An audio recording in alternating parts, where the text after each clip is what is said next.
Welcome to Trigger Proof with Mikki Bey, the podcast that helps you stop reacting and start responding. I'm your host, Mikki Bey, emotional regulation coach, speaker, and guide.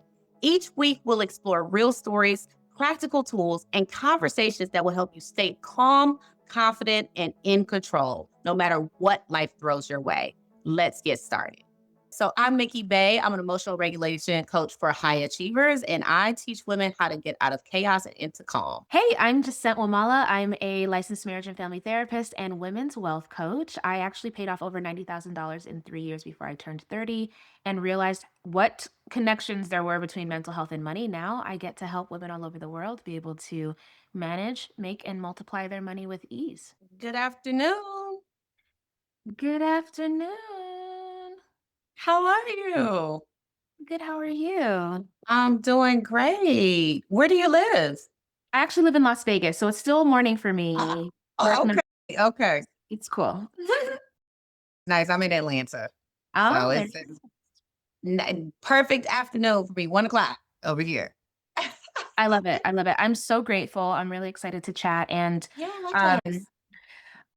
a couple of things, because I also would love to hear about like how you serve.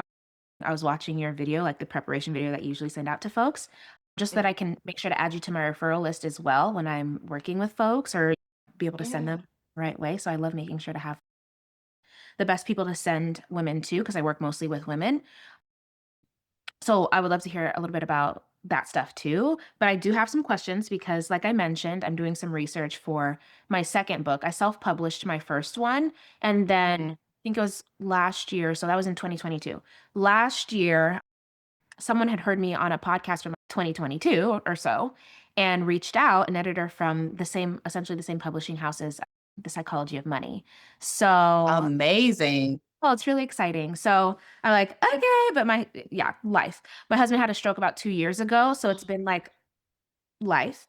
So I'm like, okay, let's recenter and kind of get back to all this fun stuff. So I'm very excited and Yeah. want to make sure that the direction of the book makes sense. So really these conversations just help me to confirm and make sure that the direction I'm going makes sense and also is going to be really helpful for specifically women of color who Mhm. make good money. So whether you're answering the questions from like the work that you've done with folks, because I think I saw that you work with high achieving women, or personal experience or whatever, either way would be helpful. And Okay. none of it's going to be directly used. It's more so just like that research thing. Sure. Okay. So for transparency and clarity's sake, that's it. But I have some questions and Love then it. then I would love to hear about how you serve. Sounds good. Let's go. So first one being, what if any is like the biggest challenge either for you or the people that you work with when it comes to money, if they ever bring it up? Oh, yeah. So this is a constant conversation that I'm having. And I don't think that having concerns with money ends when you have money. And I think that's probably the biggest myth is that, Mhm. and I know for me, that was a big surprise because when you don't have money, you think money solves everything. And I am actually dealing with women who are 6 and 7 figure, mostly entrepreneurs who find that out quickly that Mm. money does not solve for internal peace. It does not solve for your emotional regulation. It does not solve for any of that. And while you may have more options available to you because you can buy into more options like me, right? You know, that I'm one of the options that you can buy into. Ultimately, it is not the money that is going to get you where you want to go. It is using the money as a tool, right? And Mhm. so you still have to put in the work that it's going to take to have the life that you want. And I think it is surprising for high achieving women that the mountaintop is a cliff. Oh, And when you get up there, you feel duped because you spent your wow. entire life achieving for the promise of relief, and the relief is not on the cliff. And so I have this conversation almost daily Wow. that the reason why people are signing up with me in the first place is because the money did not solve it. The success did not solve it. The ladder climbing did not solve it. And ask me how I Right. know. I did that. I was a classic overachieving success addict. So Mm. My job as an emotional regulation expert is really to help adults learn to self-soothe in a healthy way. And so what I always tell my clients is that we are all self-soothing in some way, and most adults are choosing a non-healthy way to do it. So we're drinking wine at night. We might be Yeah. smoking a little green some days. Yeah. We might be ending up in strange beds. We might be over shopping. We might be overeating. We're Yeah. doing something because the psyche and the emotional nervous system has to have an outlet somewhere. Mm. So if the way that adults reconcile that versus like how children know they need co-regulation, children know they have a blanket or something to get that emotional relief, adults somehow forget that and we go to a vice. Mm. So I think that the issue is when you get the money and you can do all of what money invites you to be able to do and gives you access to do, and you still don't feel good. That's horrendous. Yeah.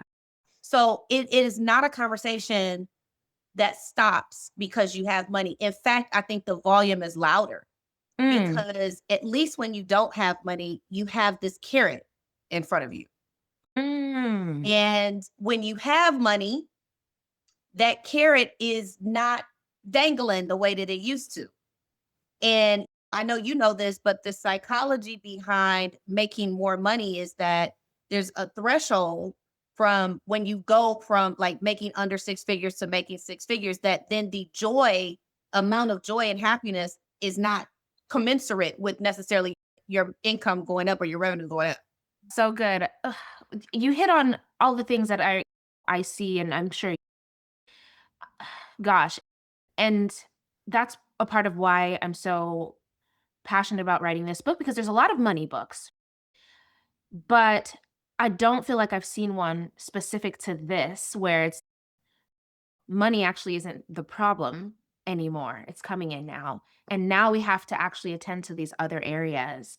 What do you think is the biggest fear that the folks that you work with have now that they realize that money isn't the issue? They still have to solve things. They still have to deal with money. They still have to figure out like how to use it wisely or want stability or whatever the case is. I could answer that in so many ways, but I will say the most prevalent thing that I see is that it won't last. Mm. They somehow think it was a fluke, especially my seven-figure entrepreneurs. And worthiness comes into play, scarcity mindset. Having money does not mean that you do not have a scarcity and lack mindset. And I think that's also surprising to them as well, that the way they are interacting with their money is still a scarcity mindset. And so a lot of what I'm doing from a nervous system capacity is increasing their ceiling of what feels comfortable to them, because otherwise anything that your nervous system deems as unsafe, it will get rid of. So then you're going to say, I knew I wasn't going to be able to hold on to it. I knew I couldn't handle this much money. But it's not that. It's that you thought having the money was going to outrun what you were programmed for, and it is not. It cannot. You have to actually, if you think about how you were raised, all of the things that went into what made up your money identity, that is not going to just go away because you're making more. Again, ask me how I know, right? I have had to, when my first corporate job where I started making six figures, I was like, oh my God. I was like, I have made it. Right. And then I was able to triple that. And to the point where I was out earning my husband by four times. What does that do? There's so many different components that go into it. And then to be at a level where many people in your family may not have gotten to. What does that mean? And what are you making that mean? And what are you potentially putting on you from the perspective of being feeling guilty that you're successful? There's Mm. so much. But I would say the main thing that I see, the two main things that I see are fear of losing it and that it has caused a rift in their marriages because they are not only the breadwinner, but substantially out earning, and let's call Black women to Black men, which is on par with statistics anyway. It is also something they did not think of on the rise. So I maybe we just go there because I also don't feel like I see a lot talked about when it comes to being the breadwinner, whether it was intentional or not, because sometimes it's life happening, but sometimes it's we weren't planning for it to be this way. It just happened, right? So with breadwinners, like female breadwinners, how does that uniquely affect their ability to show up? Or do you feel like there are specific or significant things that come up for them in particular when they Yes. start out earning their partner? Yes, they're burnt out. Say burnt out breadwinner. Yeah, burnt out. I love that. Hey, let's coin that. Yes, burnt out breadwinner. Because if you think about it, and listen, I think there's a profile for a woman who's even going to be interested in Mhm. doing self help anyway, right? She Mm. has a level of introspection, she has a level of awareness of self. Yeah. She knows something is off. Mm. And I can tell you when I speak to CEOs and founders, and they start telling me about how much money they're making and what their husbands are doing or not doing, Yeah. I can hear that the masculine energy that it took to get them there is not helping them on the other side of life, the personal side of life. And it's Mm. very difficult to be in charge all day and then come home and be in submission when you don't feel covered from a provisional perspective. Now, I am not saying this is everybody because you can cover your woman in more ways than financial. But I can tell you that a lot of these women who have made it to this level still hold somewhat traditional values from, I think, being Black women and also having the fantasy of being chosen. So not only Mm. did you get chosen by a man, right? You're married, and, and half of us will not marry. So you've already, here you are out doing statistics again. So you made it to marriage. And even that cliff, even that puts you on a cliff. So it's like all the things that we were told were going to give us the satisfaction Yeah. in life, you get there and you're like, what? You got to be kidding me.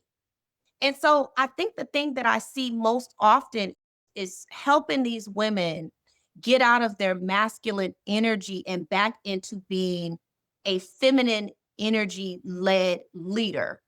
Mm. First and foremost, for yourself, being Yeah. sovereign unto yourself, right? And understanding that when you are in your sovereignty, I fulfill all my needs anyway. See, we think that we can outsource our regulation to other people. And what you learn with emotional regulation is that you are sovereign unto yourself, which means you have everything that you need to meet all of your needs. And it sounds like that's another job until you do it. And Right. then once you do it and you learn, actually, I can let him off the hook, not for bad behavior or not for underperforming, but I Right. can let him off the hook for needing him to be everything to me because I am everything for me. I Mm. am the love of my life. Right. And so that love that I give to myself and how I meet my own needs is paramount to my happiness, is paramount to my joy. And then I can come to you with a full cup and you can come to me with your full cup and we can meet there instead of me coming depleted and you coming depleted. And now we doing this Ah. to each other. Wow. So then what specific, if you ever hear them come up, money questions do you think happen when someone finally reaches that cliff? They've crossed six figures, they've crossed seven figures. What are their money questions then from what you've gathered? Is it worth it? Is it worth this? I'm not happy. I don't feel like I'm impactful anymore. And I'm missing out on my life for a dollar amount. Is it worth it? And then I think the next part of that is, did I waste my time going Yeah. for this? And that doesn't feel good because most of us, I have an advanced degree. I did all the things the right way. I went, got the corporate job, got into the VP seat. I've excelled corporately. I've excelled in entrepreneurship. And I think it just feels like this huge betrayal of we were sold something. I feel like especially millennial Black women got the short end of the got the short end of the stick because I grew up with a mother who said, get your own, have your own, Right. be independent, don't depend on anybody. You're all that you have, right? And so that's how I operate.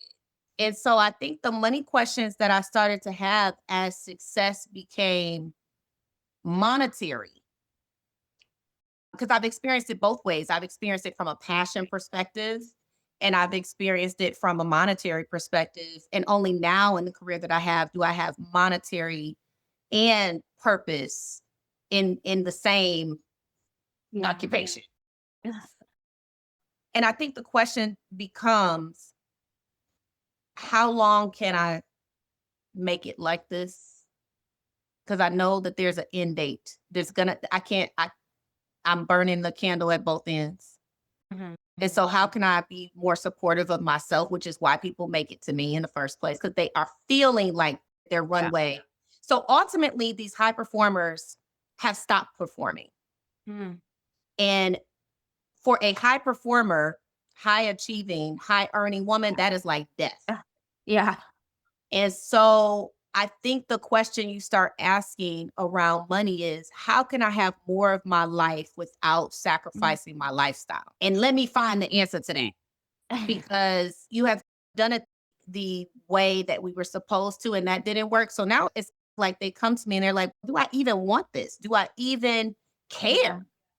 At this point, I live in the house I want to live in. I drive what I want to drive. I can vacation when I want to vacation. My kids are taken care of. What is left? Mm. So I think it's more of a, if I could say, it's an internal yearning more than external, because you've conquered the external. And so really the only thing left is to say, how can this money work for me better in a way that provides me relief? Which is, I'm assuming, one of the ways that you come into play, right? Like, how do they Yeah, use absolutely. as a resource to help them be supported to make the Correct. thing more sustainable? Mhm. Got you. Okay.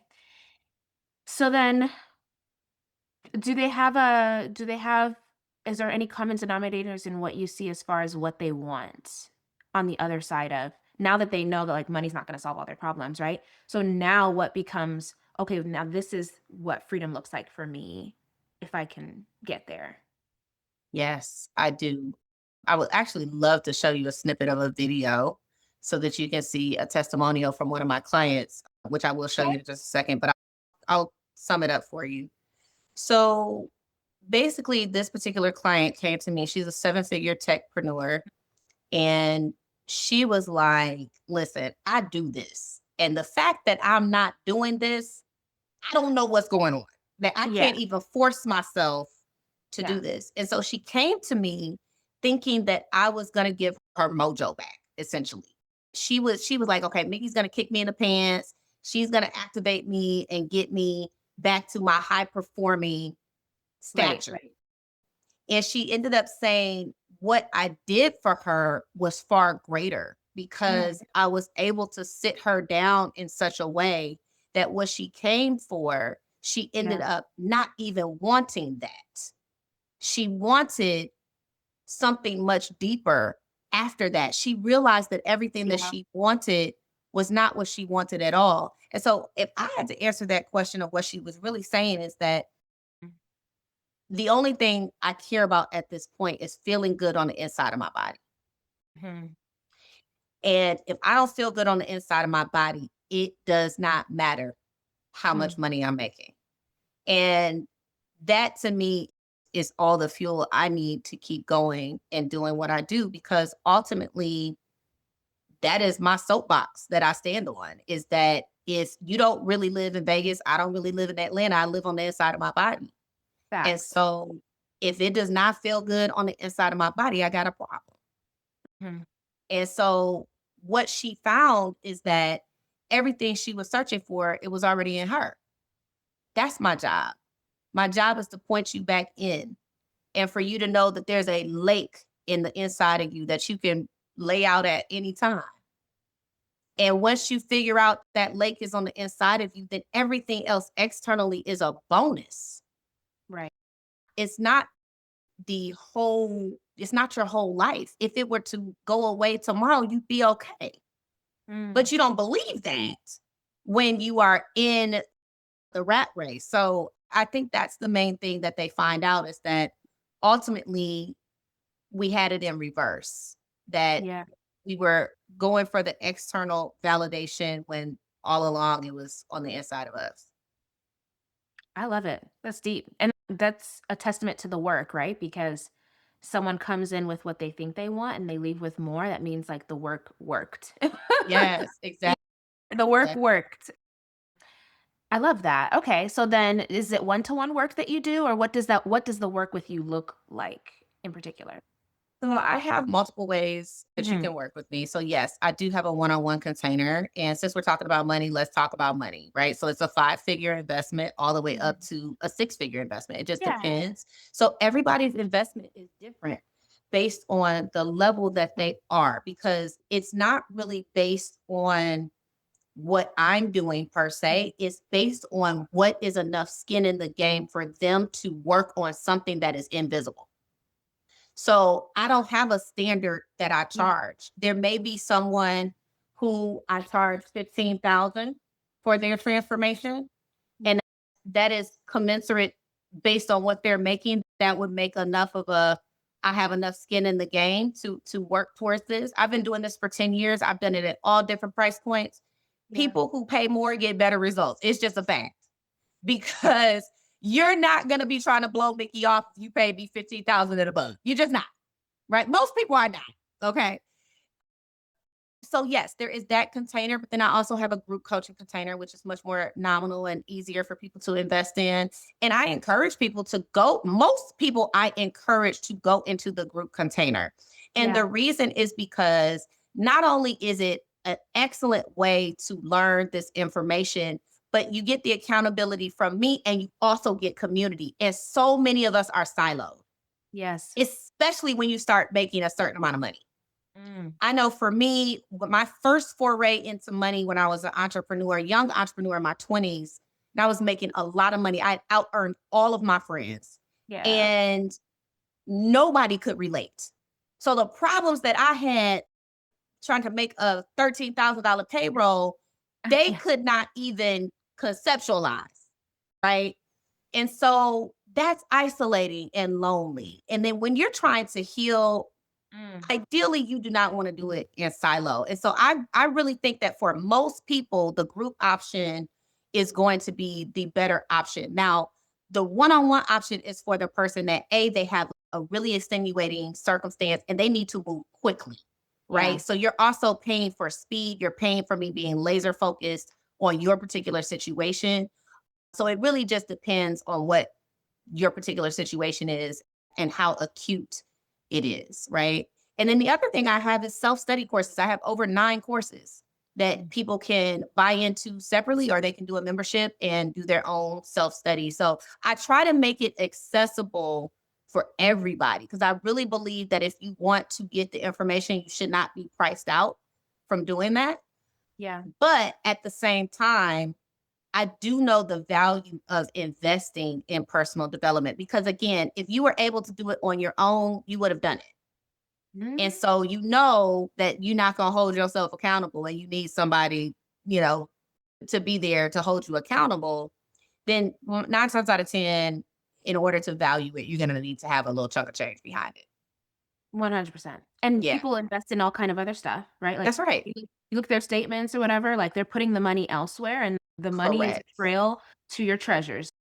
Are you also setting aside a portion of that to invest in yourself for your own Absolutely. betterment as well? So I think there's also layers to why that's so significant. And of course, everyone is at a different level, but what's the Yes. best entry point for someone to start? Is that your website or what's the best way for someone to learn more about working with you? So I have a weekly webinar where people can jump on and you can learn all about my group coaching program. And from there, I usually like to get them booked on a call so we can talk about what their specific situation is and get them into the right container. So I'll definitely provide you with the link to the webinar and also a link to book the call. Perfect. No, I love that. So good. Is there anything that we didn't touch on that you feel is important? You know what I mean? If Mm. the perfect book came out specifically for hiring women of color to be successful, not just financially, but overall, what do you feel like needs to be in there? I think it's almost like a three-pronged like message I would want to get out, which is what is your money identity? Because identity and behavior are linked. And so whatever you say that you are, however you have said you deal with money or you earn or the statements you make about who you are with money, your behavior will follow that. And I think that understanding that you can be a wealthy woman who is still not financially sound and savvy is important because Mhm. again, you cannot out earn having a bad financial strategy. And so what I really want for us is to be able to understand that what you are thinking about yourself and how you make, save, and invest is important, first and foremost. So your mindset around it, who you say you are. And then I do think what you're doing is paramount, which is financial education. A lot of us are not getting financial education until we have the money, and maybe not even then. And I know for me, I like to have those financial conversations out loud. That's why I said yes to this immediately. Yeah. And the thread that you found me on, that's why I answered, because I think we are entirely too tight lipped Yeah. about money. And that's cultural for the large part. But I think that we do ourselves a disservice by not telling people what you make, by not telling people what your revenue is, and then it keeps you in the dark. So when it's time for someone to negotiate Right. and they need to know, I know Mikki was a corporate VP. How much was Mikki making? What was her package like? And you're just going at it in the dark. So then we're leaving money on the table. So I think that's all a part of financial education is transparency around money and not making it this taboo thing. And then I think the last part is really understanding what money is and putting it in its correct place, that it is not something to be pedestalized over you, that money is nothing but a tool. And the way that I teach on money, whenever I have an opportunity, is I say money is literally a concept we all agree to. If the government decides we collect sticks and we trade sticks tomorrow and money is obsolete, everybody gonna be out there breaking twigs, right? It really is arbitrary. If I Mhm. want to send you money right now, I go on my phone, I put some ones and some zeros in. You may never even touch the money. I may never even touch the money. So it is a concept that we are all agreeing to, that it is imaginary. So why would we Mm. give this imaginary concept more credence and more worthiness and pedestalize it over us? It doesn't make any sense. So I think those would be the three things that I think would need to be added. Wow. That's such a good place to wrap it. That's good. I love it. Okay. I feel like I'm talking you're saying things that's it. That's it. so, so spot on, and I'm so grateful again because time is of the essence. It's so precious. So I never take it for granted that anyone would spend any amount of time being able to chat. And so I appreciate you. And I really am glad that I learned more about how you serve because it does make it easier for me to be able to say, oh, when I talk to someone that might be the right fit, you need to check. Yes. I need to go So talk to you guys. yes, and also I do speaking engagements, and if you have a community, I'm more than happy to come in and speak to your community in any ways that I can help. I'm more than happy to do that. It was such a good conversation. I'm so grateful. And I'm literally, Likewise, this was good.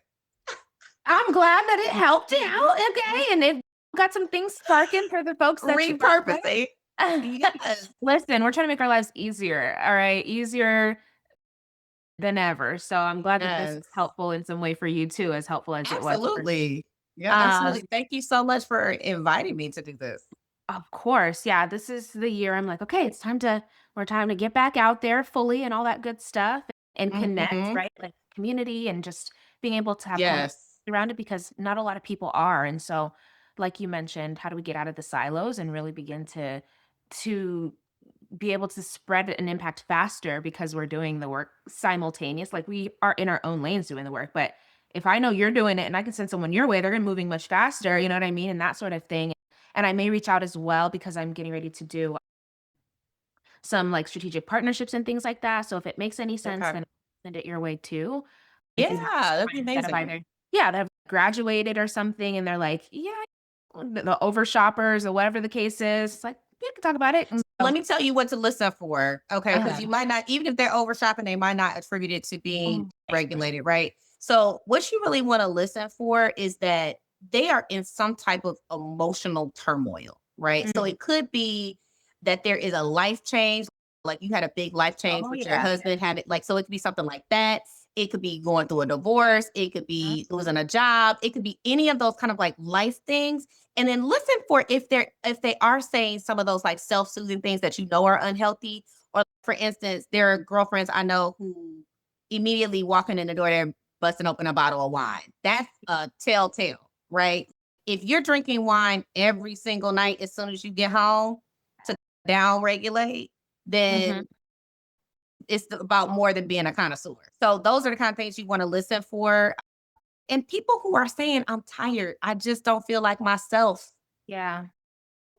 Those conversations, I was literally, my son plays basketball, and I was talking to the moms just in my area last night, and the amount of women who are just like, I just Yeah. don't feel like I have the energy to do life. I don't have the energy to handle my life. Mhm, Those are mhm. people who need to see me Yeah. because Okay. we should not be feeling like that. It doesn't have Yeah, to be that way. you And don't have to sometimes be like that. maybe it gets normalized that this is how it's supposed to be or that this is how you should expect Correct. it to be. And of course there's seasons, but like you said, being able to have a way to regulate, not feel that way all the time. Absolutely. It's possible. Absolutely. So good. I Yes, love yes, it. yes. All right. Okay, perfect. Enjoy the rest of your day, and we'll talk soon. Okay. Bye. Bye. Thanks for joining me on Trigger Proof with Mikki Bey. If this episode resonated with you, share it with a friend. Don't forget to subscribe so you never miss an episode. And if you're really ready to dive deeper, download my free emotional regulation bundle. It includes my ebook, workbook, and a masterclass to help you start regulating with confidence. Find the link in the show notes. And until next time, stay steady, stay grounded, and stay trigger proof.